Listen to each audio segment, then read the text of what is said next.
Buenos días, buenas tardes, buenas noches. Le habla Fernando Garzón Orellana, director de Informe Ecuador, que produce este programa.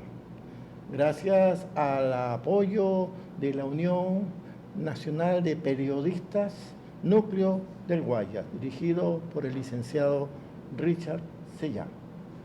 Hoy vamos a tratar un tema que es, obviamente, como siempre, muy actual. Cómo está vinculado este alto del fuego de Estados Unidos con Irán, realizado el día de ayer, con el tema de la flotilla Gaza a Palestina, que estaría en peligro. ¿Está realmente un ámbito de paz en este tiempo? Eso vamos a analizarlo con datos, con información y con algunos planteamientos de tesis que, dado la circunstancia de esta coyuntura inmediata de estos días, obligan a un poco a redefinir, a retomar algunos conceptos sobre el fin de nuestro planeta incluso, y no digamos de nuestra humanidad. Vamos entonces a ingresar a un mundo bien complejo, bien difícil, pero necesario de profundizar. Está en peligro la flotilla a Gaza, aquella que se dirige a Palestina. Podemos o no considerar que hay acusaciones fuertes a Israel por secuestro, prisión, tortura y asesinato. Lo vamos a dilucidar en la próxima presentación. La siguiente, por favor.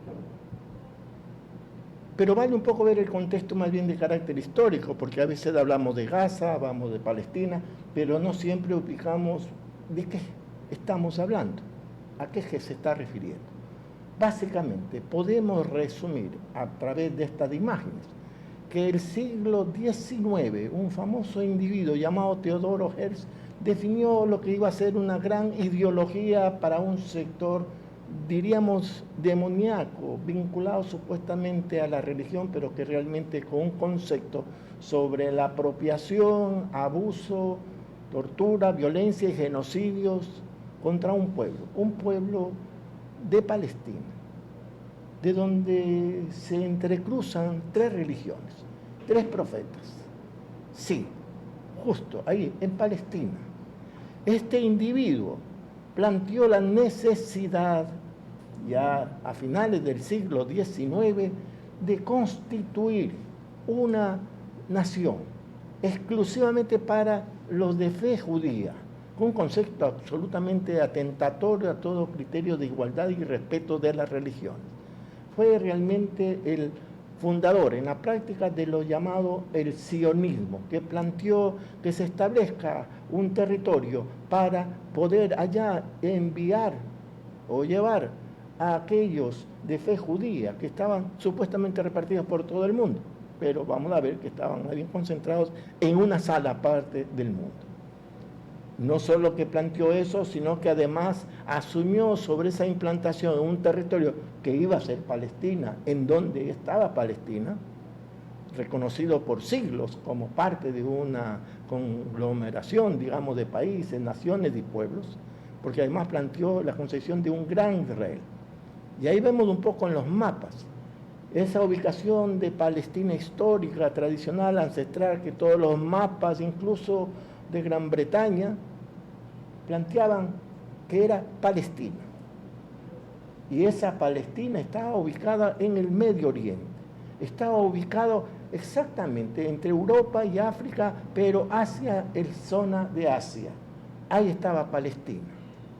Y ese territorio que era de Palestina, a raíz de este concepto del sionista, derivó a través de los siglos XX, principalmente a través del sionismo y de algunas familias potentadas, en una especie paulatina de exclusión del territorio bajo la tortura, la amenaza, el genocidio y otros medios. ¿De quiénes?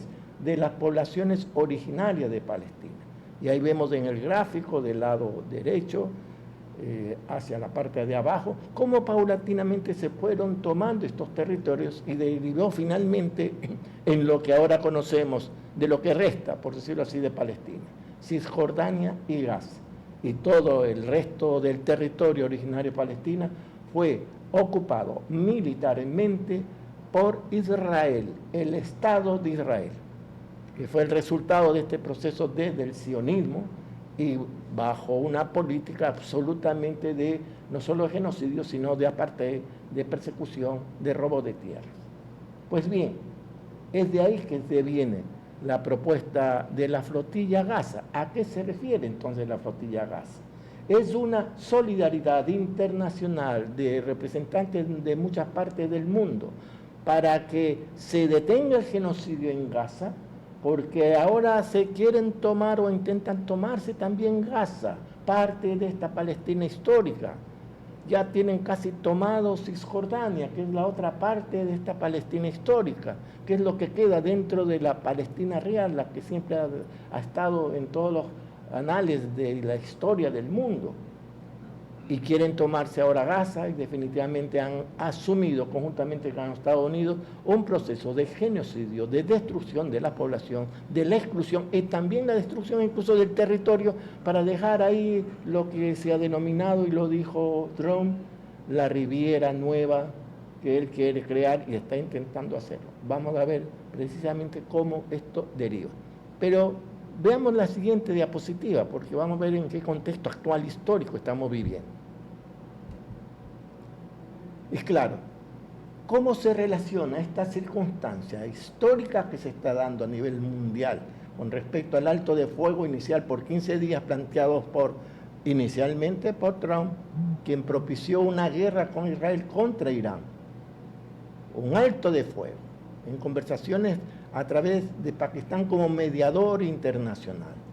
Y ahí viene un hecho realmente que celebramos, que se haya detenido ese enfrentamiento militar absolutamente absurdo, fruto de la ambición de Netanyahu y de Trump y de quienes están atrás de ellos, para destruir o intentar abordar el territorio y el sistema, e incluso, como en algún momento lo dijo Trump, destruir la civilización de Irán, la famosa civilización persa, originaria de casi todos los procesos culturales, políticos, de constituciones, incluso democráticas en todos nuestros países, como parte de una herencia que nosotros tenemos a través de Grecia y otros países que posteriormente asumieron parte de esa cultura, de esa civilización. ¿Qué es lo que planteó Trump para supuestamente hacer el paro del fuego? Que no exista más fuego. Entonces planteó, y es importante, porque aquí se repite algo que es absurdamente cierto. Es el mismo modelo que se está aplicando en Gaza, es el mismo modelo que se quiere aplicar en Venezuela, es el mismo modelo que se quiere aplicar en Cuba. Una propuesta que sobre la base de la violencia militar, la imposición, intentan crear una especie de regiones bajo el control total político, económico y social, subordinando a los pueblos, y en donde lo fundamental es los negocios. O sea, constituir prácticamente protectorados. Y este modelo que se está planteando, que es lo que yo lo asumo con mucha seriedad y lo planteo claramente, lo que se intenta hacer es, tarde o no, aunque está la paz de por medio, es no solo, como dice el programa nuclear iraní, lo ha planteado Trump, que debe ser desmantelado de las instalaciones nucleares. Podría ser que este es el fin de una propuesta que venía del lado de los americanos. Pero veamos qué más dice. Compromiso permanente de Irán de no desarrollar armas nucleares. Es un absurdo, porque ya Irán lo había planteado claramente a través de una fatwa, que es una decisión de Khomeini, del ayatollah, que originalmente estaba dirigiendo, el líder en Irán, fue asesinado en este proceso de intervención militar de Estados Unidos. Entrega de las reservas de uranio al Organismo Internacional de Energía Atómica, o sea, a los americanos. Supervisión de la infraestructura nuclear restante en Irán, o sea, con los norteamericanos. Fin del enriquecimiento de uranio dentro de Irán a través de una supervisión y participación con los norteamericanos. Pero no solo eso, dice también sobre los misiles de capacidad militar, limitar el alcance y el número de misiles iraníes. Bueno, están planteando una propuesta de paz. Esto más bien parece una propuesta de subordinación o de imposición. Restricción al suministro de armamento a grupos aliados en la región. O sea, las alianzas, los acuerdos, tipo Hezbollah, tipo los que están en Yemen, tipo también de la Organización de Resistencia Palestina. Fin de apoyo iraní a las milicias de grupos armados regionales, o sea, la resistencia, la indignación que nace de los pueblos, tratar de ser anulada. Y cese de ataques contra infraestructura energética en Oriente Medio. Y aquí viene un poco lo que devela en el fondo las intenciones más principales que tiene Estados Unidos cuando plantea estos 15 puntos para tener la paz, según ellos. Reapertura del estrecho de Hormuz, por donde pasan cientos y cientos de barcos, principalmente transportando petróleo, que está bajo el control de Irán. Incentivos económicos y políticos. ¿Quiénes son los que darían estos incentivos? Estados Unidos. Se están planteando una especie, no para tratar al enemigo o para dejarlo totalmente excluyente de todo beneficio de desarrollo, no. Quiere que se desarrolle, pero bajo su control, bajo sus inversiones. O sea, controlar un espacio, un gobierno, un régimen, un territorio, pero para hacerlo como una especie de extensión, como un subsidiario de las grandes transnacionales mundiales. También dice levantamiento de sanciones estadounidenses e internacionales. Sí, le pusieron décadas de sanciones interminables contra Irán. Claro, si quieren convertir un territorio, una población en sus negocios, parte de sus negocios, parte como socios, obviamente esta propuesta es necesaria. Si no, todo lo que quisieran hacer con Irán sería imposible. Y apoyo, miren, parecía que era una eliminación total de lo nuclear. No, el quinto y último punto, apoyo estadounidense al desarrollo de energía nuclear civil en Irán, incluida la central de Bushehr. O sea, no es que quieren que se elimine la actividad nuclear en Irán, que lo hace bajo una actividad nuclear pacífica, civil precisamente. No, la quieren controlar los norteamericanos. Y claro, significa eso un gran abrazo de apoyo a ¿quién? A Israel, que tiene bombas nucleares, pero con esta modalidad de propuesta de Trump, implicaba casi como dejar en absoluta indefensión a Irán para futuras incursiones de los sionistas. Pues bien, esta propuesta que hizo Pluto fue totalmente superada, por no decir anulada. Es una propuesta planteada por Trump. Veamos ahora la propuesta que derivó realmente en que se dé el término del enfrentamiento militar, que no significa que va a haber paz inmediatamente, eso son parte de las negociaciones. Pero ¿qué es lo que planteó Irán y que obligó a Estados Unidos a recular en esta propuesta de 15 puntos? Porque Trump, luego de haber dicho el día anterior, estamos hablando del martes, el martes había dicho en la mañana, o sea, ayer, dijo, toda una civilización morirá esta noche, con una especie de amenaza absurda que es, obviamente ahora es una reacción mundial contra este tipo de afirmaciones, en donde ya el fascismo, el imperialismo es superado porque es la etapa superior a través de este concepto que va muy cercano al sionismo. En cambio, el mismo martes, o sea, ayer, 45 minutos antes del plazo para cumplir su amenaza que iba a terminar con la civilización iraní, o sea, iba a bombardear, iba posiblemente incluso supuestamente tirar bombas nucleares, una cosa así pavorosa. Pues bien, 45 minutos antes de las 8 de la noche, hora de Estados Unidos, Trump tiró la toalla. Sí, tiró la toalla. Y tuvo que reconocer que los puntos planteados a través de la mediación internacional de Pakistán por parte de Irán son los que se considerarían para el análisis, las conversaciones y llegar a un acuerdo final, no solo de cese de fuego, sino de fin de la guerra. ¿Y qué es lo que plantea Irán? Cese total de la agresión contra Irán, obvio. Retirada de las fuerzas de combate de Estados Unidos de la región, o sea, todos los norteamericanos, todas las botes norteamericanas fuera de la región. Estamos hablando parte de África, parte de Asia y obviamente parte de las zonas y países muy cercanos al Irán. ¿Qué es lo que también plantea? Tránsito limitado por el estrecho de Hormuz durante 2 semanas, que es el tiempo que se han dado, 15 días.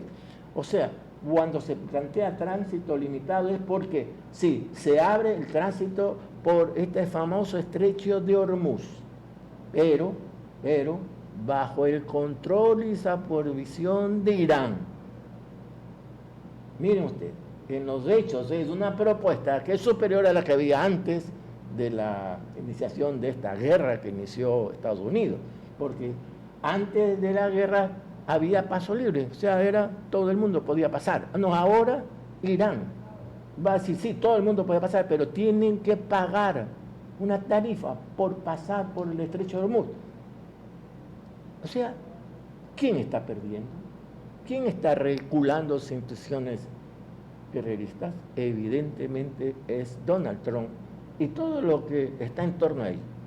Obviamente el levantamiento de todas las sanciones primarias, secundarias y de la ONU, porque irónicamente la ONU, bajo el control de Estados Unidos y de Israel, tomaron decisiones, algunas muy absurdas, contra Irán.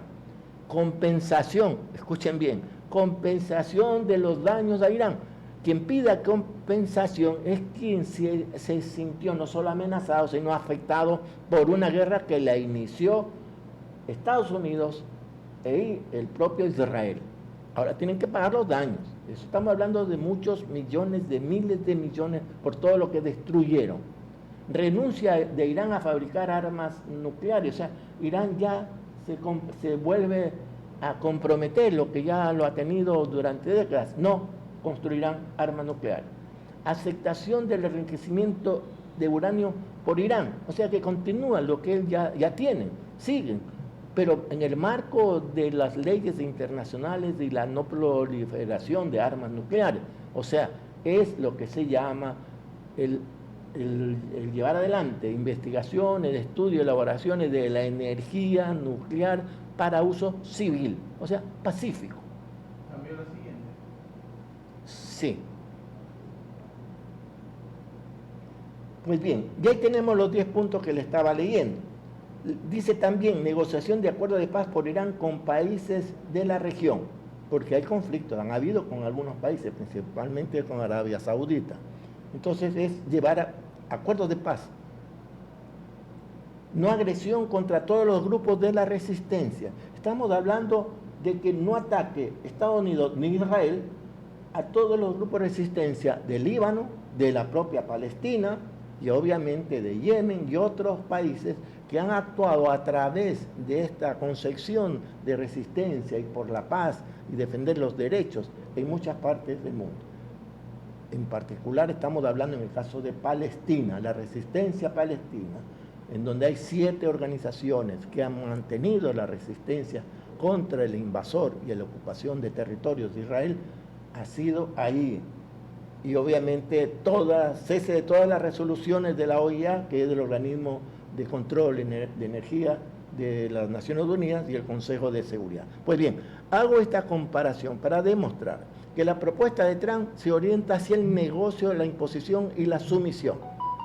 Idéntico como lo están intentando hacer en Venezuela, idéntico en este programa y esta concepción con el caso que lo quieren amenazar a Cuba, idéntico como han hecho y seguirán posiblemente intentando en el caso de Siria y otras partes en donde hay conflictos propiciados a través de esta gente y luego impuestos, como parte de una inversión económica, como parte de una propuesta empresarial, porque atrás de Trump y atrás de Netanyahu están las grandes transnacionales, no solo de producción de armas, que se han beneficiado con estas guerras, no solo las grandes aseguradoras que se han beneficiado con estas guerras, sino también aquellos que están centrados en el manejo financiero del gran capital.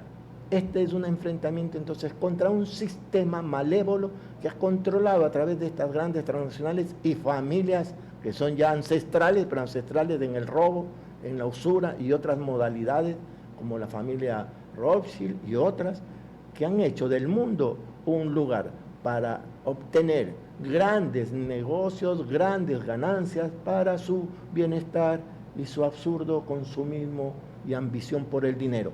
Son demoníacos. Estamos entonces viendo que esta propuesta de Irán es obviamente la que se ha impuesto sobre la base de la capacidad, sí, militar, pero principalmente nace de una propuesta generada a través de la cultura, de la ciencia, la tecnología, del conocimiento. O sea, Irán es evidentemente una potencia militar y lo ha demostrado, pero está sobre la base de ser una potencia cultural, científica. Es aquellos ancestros de la civilización persa. Sigamos. Y vamos viendo esta configuración de lo que yo llamaría, así como lo he planteado ya a los pocos meses que se inició este proceso de genocidio contra Palestina, contra Gaza en particular, que había un modelo de intervención militar que se orientaba a poner lo que lastimosamente luego se confirmó, el generar un territorio para generar grandes inversiones inmobiliarias y centros financieros en esta parte del mundo. Estamos hablando de Oriente Medio, y a Gaza estaba en esa línea de intervención. En esa línea de intervención.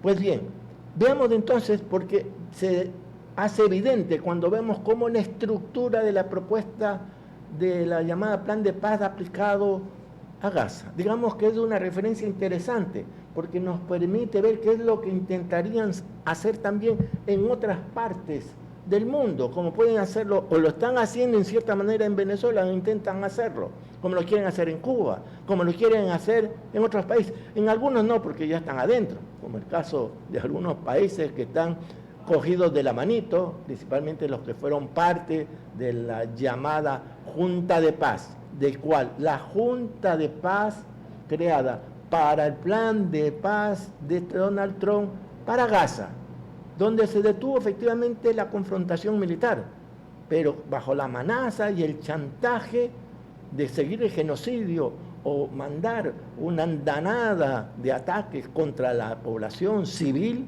Pues bien, la propuesta incluía 3 grandes organismos. Ese es el concepto de la nueva gobernabilidad, del nuevo modelo de crear protectorados regionales a través de enclaves en determinados países. Eso lo estoy planteando ahora, a un día de lo que pasó o está pasando en Irán.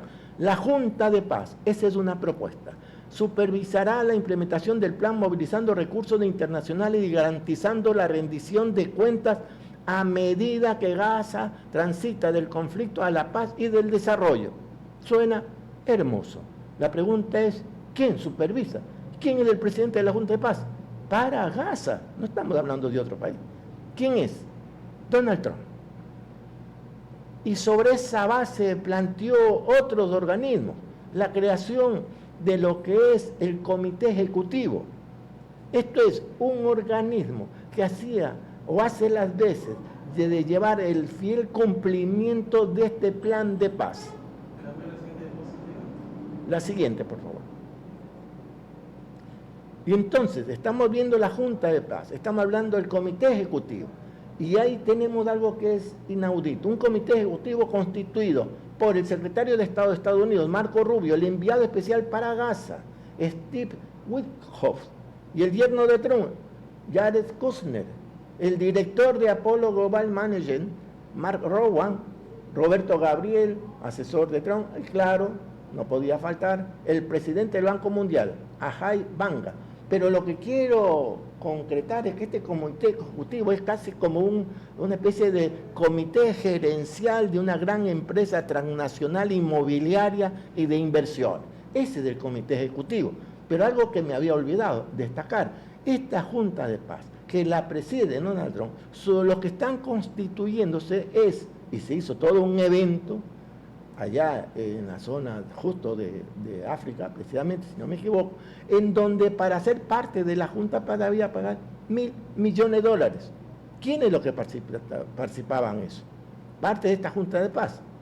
Evidentemente no eran los individuos, eran los grandes países, los grandes presidentes representando países, la mayoría gente realmente que traicionaba a la humanidad, y gente, algunos multimillonarios.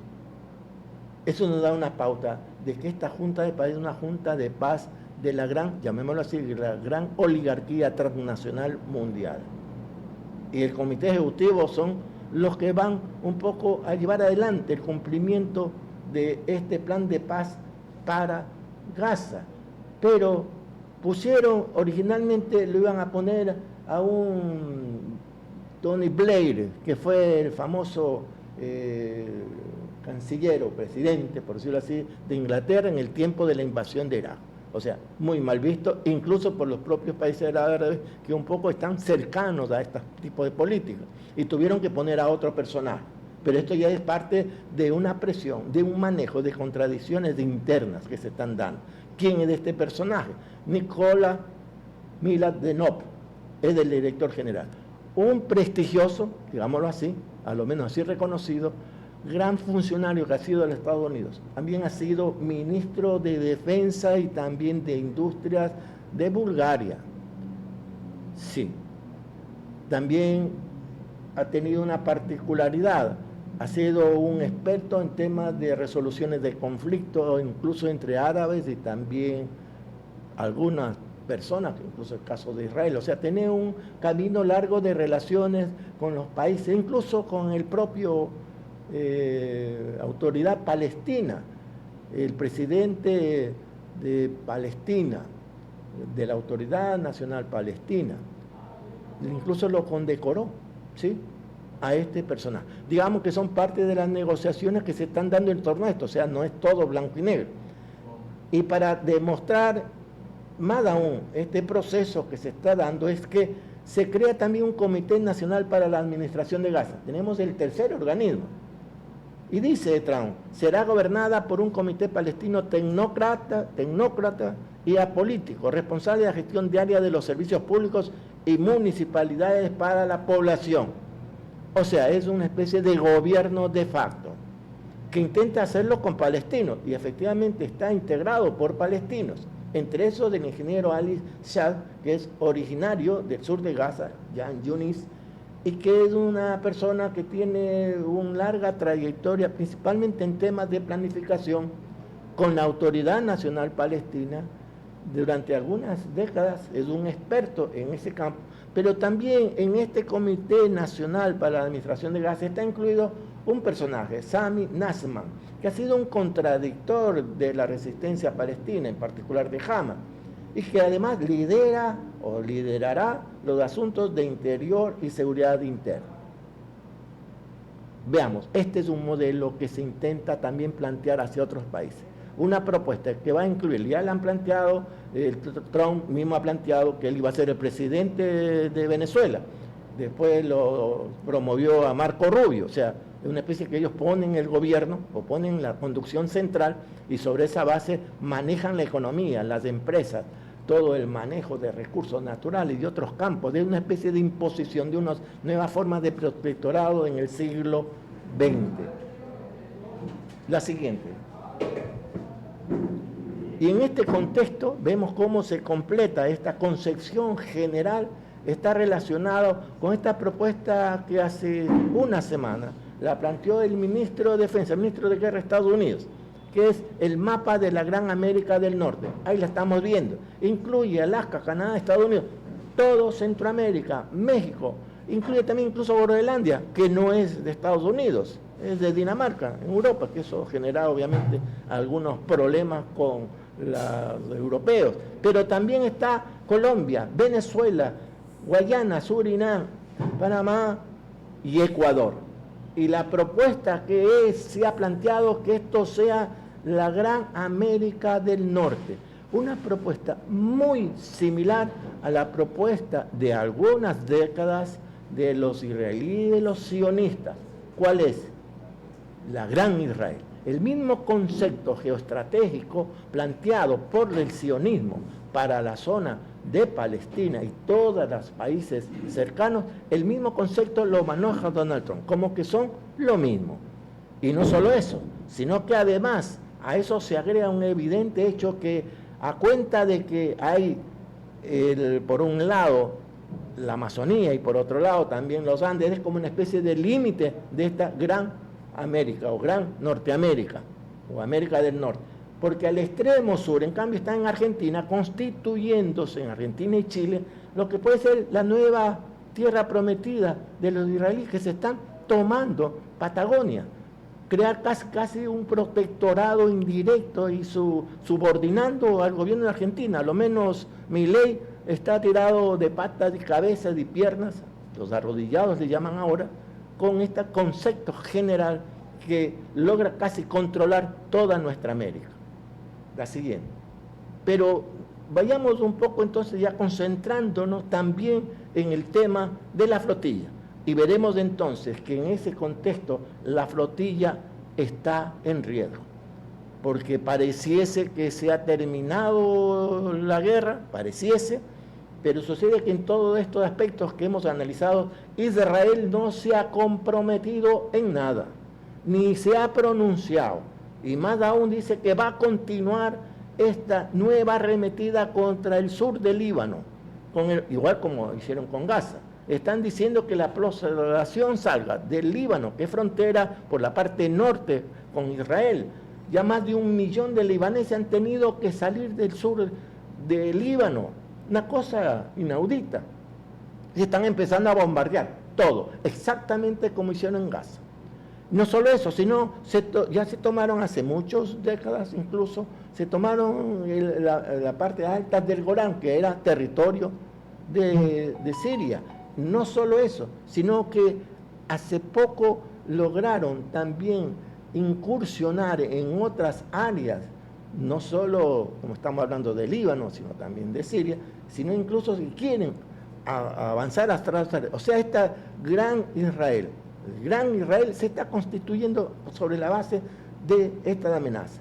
Y el tema de Gaza, vale señalar, está vinculado a esta solidaridad internacional para tratar de destruir el bloqueo, o sea, bloquear el bloqueo que el sionismo, Israel ha estado sobre la zona de Gaza, en particular sobre el mar territorial de Gaza, porque Gaza es parte vinculado directo con el Mediterráneo, y han controlado lo que es el mar territorial, no solo aquel que corresponde al mar territorial inmediato, sino también incluso aquel que está relacionado también con lo que se denomina zonas económicas exclusivas.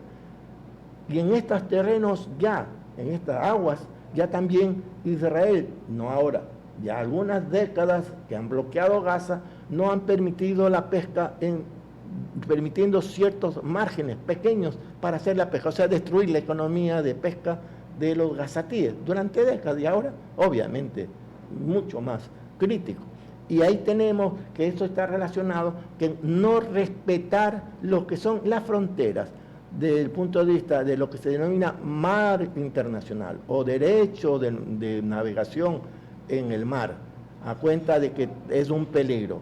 Y aquí viene el tema, la solidaridad de los pueblos del mundo a través de las flotillas, muchas flotillas, en muchos momentos ha sido a cuenta que ellos controlan o imponen en forma ilegal un control sobre este territorio de mar, que es de Gaza, que es parte de Palestina, un estado que ha sido reconocido por casi la mayoría de los estados del mundo, pero todavía no es planteado definitivamente a nivel ya lo que se llama con resolución propia de Estados Unidos, un poco por el bloqueo o lo que es la decisión de Estados Unidos en el Consejo de Seguridad de las Naciones Unidas. Pues bien, pasamos entonces de la siguiente, porque sobre esta parte del mar territorial es donde han intentado, no reciente, sino hace muchos años de atrás, han intentado solidarios internacionalistas durante algunos tiempos. Por ejemplo, ya empezó en el 2008 un primer intento de personas solidarias con Gaza y con Palestina, de intentar de romper ese bloqueo y ingresar con las flotillas, ingresar con barcos, obviamente pequeños, digámoslo así, hacia esta zona de bloqueo y destruir el bloqueo. Y ahí tenemos algunos momentos, tenemos la flotilla de la Libertad de Gaza 2010, en donde se dio, miren ustedes, comandos israelíes asaltaron el Mavi Marmara, que era un barco en aguas internacionales y mataron a 10 activistas e hirieron a decenas. Eran más de 600 pasajeros que andaban o estuvieron en esta flotilla. Eso es el 2010. Fueron asesinados. Aquí hay un hecho de asesinato, de crimen. La flotilla de la Libertad 2, 2011. La otra flotilla en el 2018, Un futuro justo para Palestina. Y evidentemente lo que hemos vivido el año pasado, que hubieron varios momentos en donde romper el asedio de Conciencia, en donde el barco que había gas el 2 de mayo, el Conciencia, fue alcanzado 2 veces por drones armados a solo 25 kilómetros de la costa de Malta, que es una parte que está en la zona del propio Mar Caribe. En las mismas fechas, el 9 de junio, el Madeleine, lanzado por la coalición de la Flotilla de la Libertad, interceptado por el ejército iraní a 185 kilómetros de Gaza, en aguas internacionales. Todo esto en aguas internacionales. El otro, en 26 de julio, el Andala, la fuerza israelí, asaltaron el barco con destino a Gaza. Y la que se dio el año pasado, en octubre 2. Y antes de eso, en la imagen que estamos viendo en este momento, ustedes verán todos estos que están cerca donde dice Gaza, que es la parte de Palestina. Todos estos números corresponden a lo que hemos señalado, porque todas estas amenazas y también lo que fueron secuestros y lo que fueron asesinatos fue en esta zona. Y ahí están todos los que hemos señalado con sus propios años en donde se dieron estas incursiones de la Marina del Ejército sionista. Y incluso, como se dice, también ataques directos contra la población, contra la gente que estaba ahí. Pues bien, la siguiente. Y aquí tenemos un poco cuál es el objetivo de esta Global Suma Flotilla, de esta nueva misión que se está dando: ayudar a romper el bloqueo, la prestación de ayuda vital, el establecimiento de un corredor marítimo popular, el apoyo a la reconstrucción de Gaza, enfrentando la complicidad de muchos países, gobiernos y también del sionismo internacional, impulsar la acción ciudadana a nivel mundial. Y ahí en la foto, en ese gráfico, van a partir desde Barcelona, en España. Ahí van a estar algunas personas. En especial va a estar una compañera que ya estuvo en la flotilla anterior, que ha acompañado y es un baluarte del internacionalismo proletario. Es una compañera que responde realmente a esta necesidad de la humanidad. Este recorrido de Barcelona a la Franja de Gaza, se ve gráficamente que cruza casi todo el Mediterráneo. La siguiente.